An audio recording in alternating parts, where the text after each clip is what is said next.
Zeeuwse vervoer- en transportbedrijven vrezen dreigend dieseltekort. Ja, 14 dagen en dan ligt alles plat. Wij kunnen met z'n allen niet zonder diesel. En verder in deze Zeeland nu. Compensatie geëist voor hoogmasten en centrales. En vogelwalhalla aan de grens met Vlaanderen.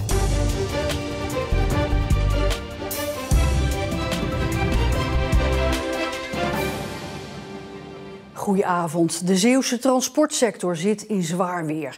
Door de hoge dieselprijzen en de situatie in Oekraïne gaat er veel omzet verloren. Terwijl de prijzen stijgen. En dan dreigt er ook nog eens een keer een tekort aan diesel te ontstaan. Het zijn zware tijden voor de transportsector. Deze bussen rijden normaal gesproken door heel Europa. Momenteel zijn ze door de situatie in Oekraïne vooral in Nederland te zien. De mensen reizen niet, willen die kant niet op. En wij roepen het is maar 2.500 kilometer bij ons vandaan. Maar in Amerika is dat de volgende staat. In Australië woont je buurman op 200 kilometer. Dus die verhoudingen zijn hemelzoek. Dus de mensen komen niet, die hoek wordt gemeden.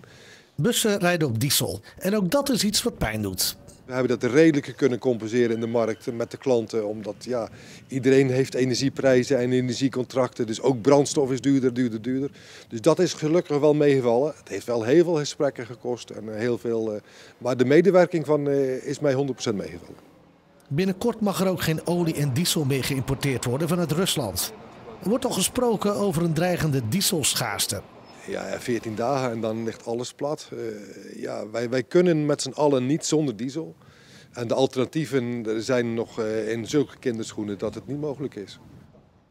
Ja, ik praat erover verder met verslaggever Remy Oppeneer. Remy, we zagen een touringcarbedrijf, maar ik kan me toch ook voorstellen dat deze problemen gelden voor transportbedrijven. Ja, zeker. Ook voor transportbedrijven ging het afgelopen jaar natuurlijk alle kanten op. Er zaten grote prijsschommelingen. Op het duurste moment was een prijs voor een liter diesel zelfs bijna 50 cent duurder dan aan het begin van het jaar. Nou, sommige bedrijven hebben dat op kunnen lossen door toeslagen door te rekenen richting de klanten. Maar er zijn ook bedrijven die gewoon vaste prijsafspraken hebben gemaakt aan het begin van het jaar. En je kan je voorstellen dat het dan behoorlijk pijn doet. Ja, en die dreigende dieselschaarste die net genoemd werd, hoe groot is nou de kans dat het transport ook echt stil komt te staan? Nou, vanaf 5 december mag er geen olie meer geïmporteerd worden vanuit Rusland. En daar wordt natuurlijk diesel van gemaakt. En vanaf 5 februari mag er geen diesel en kerosine meer geïmporteerd worden. Nou, de overheid, de Nederlandse overheid, zegt dat ze een voorraad hebben om 3 maanden minimaal vooruit te kunnen. Maar er zijn ook al draaiboeken gemaakt voor het geval het opraakt. Dus bijvoorbeeld, wie geef je dan voorrang? Mogen ambulances en brandweer wel mogen rijden, die wel mogen blijven rijden? En bijvoorbeeld particulieren eerder moeten stoppen. Nou, dat zijn allemaal plannen voor gemaakt. Die liggen allemaal klaar, maar gelukkig is het zover allemaal nog niet. Remy Oppeneer, dankjewel. Er komt morgen toch geen brief van energieminister Rob Jetten over de locatie van 2 nieuwe kerncentrales. Afgelopen dinsdag lekte de conceptbrief al uit waaruit bleek dat, zoals verwacht, Borselen de locatie zou worden voor deze 2 nieuwe centrales. Morgenavond zou de brief definitief verschijnen, maar dat is dus een week uitgesteld. En volgens dorpsraden en inwoners van de gemeente Borselen is het helemaal nog niet zeker dat zij die 2 nieuwe kerncentrales wel zouden zien zitten. Ze vinden dat er nog helemaal geen goede voorlichting is geweest over bijvoorbeeld de jarenlange overlast door de bouw van de 2 centrales. En ook zou nog te weinig gesproken zijn over de impact van 2 centrales erbij. De mensen zijn helemaal niet geïnformeerd over de gevolgen die het heeft voor dit gebied. En die gevolgen kunnen heel erg groot zijn. In een flyer leggen ze nu volgens hen de vinger op een aantal zere plekken. Je hebt niet enkel te maken met die 2 gebouwen, maar je hebt ook te maken met techniek, met de werkgelegenheid. Waar moeten die mensen wonen, hoe moeten ze rijden, verkeersbewegingen. De dorpsraden van Leeuwendorp, Borselen, Serenhoek en Nieuwdorp, verenigd in cluster Borselen-West, benadrukken dat er eerst voldoende compensatie moet komen voor alle overlast en gevolgen. En gebeurt dat niet, dan zal het draagvlak wegvallen, waarschuwen ze. Wat cluster Borselen-West betreft is dat zo, ja. Wij willen wel gecompenseerd worden en daardoor creëren draagvlak. De politie heeft de 58-jarige Ilse Pel uit Terneuzen op de lijst van vermiste personen gezet en hoopt daarmee op meer tips. De vrouw is vandaag precies een week vermist. Ze werd voor het laatst gezien in de omgeving van de Roerstraat in Terneuzen. Waarschijnlijk is ze te voet vertrokken. De afgelopen week is onder meer op verschillende locaties gezocht met zoekhondenteams. En nu wordt een oproep gedaan om dashcambeelden te delen. Die afgelopen donderdag tussen 5:45 middags en 6:30 's avonds zijn gemaakt op het traject tussen de McDonald's in Terneuzen en de brug van Sluiskil. Professor Edward Nieuwenhuis wordt de nieuwe dean van het University College Roosevelt in Middelburg. Nieuwenhuis is geen onbekende binnen de muren van het UCR, want sinds 2020 is hij hoogleraar Biomedical en Life Sciences. Hij heeft een indrukwekkend cv in de ziekenhuiswereld en is ook ridder in de Orde van de Nederlandse Leeuw voor zijn werk in de kindergeneeskunde in binnen- en buitenland. Nieuwenhuis volgt de huidige dean Bert van den Brink op, die eind dit jaar vertrekt. George Ezra is een van de hoofdacts van Concert at Sea eind juni. Vanochtend zijn de eerste 12 namen bekendgemaakt van de editie 2023.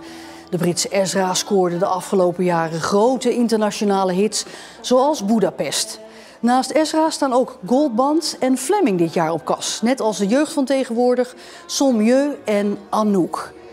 En dit jaar kon Concert at Sea voor het eerst sinds de corona-epidemie weer gehouden worden. 40.000 bezoekers keken toen onder andere naar Chef Special, Estine en Suzanne en Freek. En Bluff natuurlijk. Het Zwin is heel snel het vogelparadijs aan het worden dat het ooit was. Een kleine 4 jaar geleden werd daarvoor in het natuurgebied op de grens met België de dijk doorgestoken om meer Noordzeewater binnen te laten. Want als gevolg van verzanding waren veel vogelpopulaties achteruit gegaan. Sneller dan verwacht weten de vogels het Zwin weer te vinden.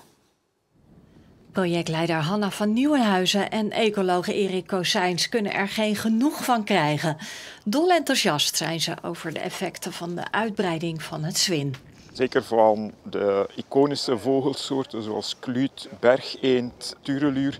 Daar zijn de aantallen fors toegenomen sinds de doorbraak van de dijk. Door die enorme biomassa die zich in de modder bevindt, kunnen heel wat vogelsoorten hier een gedekte tafel vinden. Met veel vertoon werd in 2019 de internationale dijk doorgestoken. Het getij kon de Belgische Willem-Leopoldpolder inlopen. Het natuurgebied werd dubbel zo groot. Waar we nu staan, je hebt daar die brug. Eigenlijk het verlengde daarvan, dat was de vroegere internationale dijk. Die is afgegraven en nu staan we eigenlijk op de nieuwe internationale dijk. En die vormt nu de zeewerende dijk van het Zwin. Eigenlijk was dat de enige manier om het ecosysteem van slikken en schorren, die getijdennatuur van het Zwin, te kunnen behouden.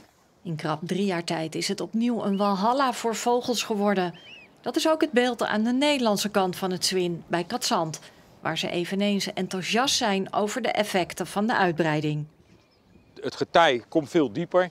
Er is dagelijks beweging van het water. Er zijn droogvallende slikken.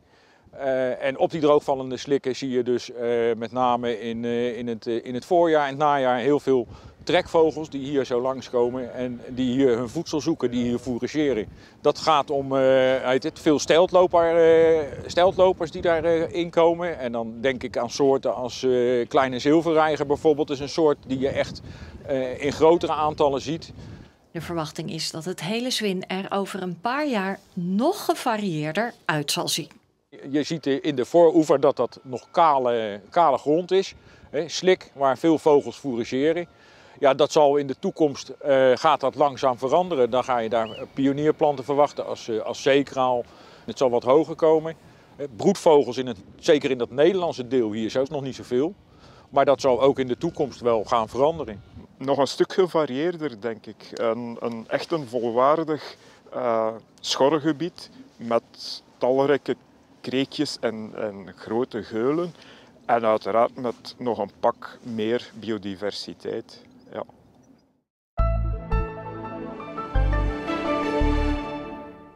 Het was koud vanochtend. We moesten weer met een krabber los op onze autoruiten. Het werd in de loop van de dag toch nog een graad of 7 en was best lekker als je dan in het zonnetje stond. Dit weekend wordt het toch weer iets kouder met kans op nachtvorst en zondag misschien wel een eerst klein sneeuwbuitje erbij. En straks dan hoort u meer over het weer dit weekend, hoe dat eruit gaat zien. Tot zover deze Zeeland Nu. Nog een fijne avond.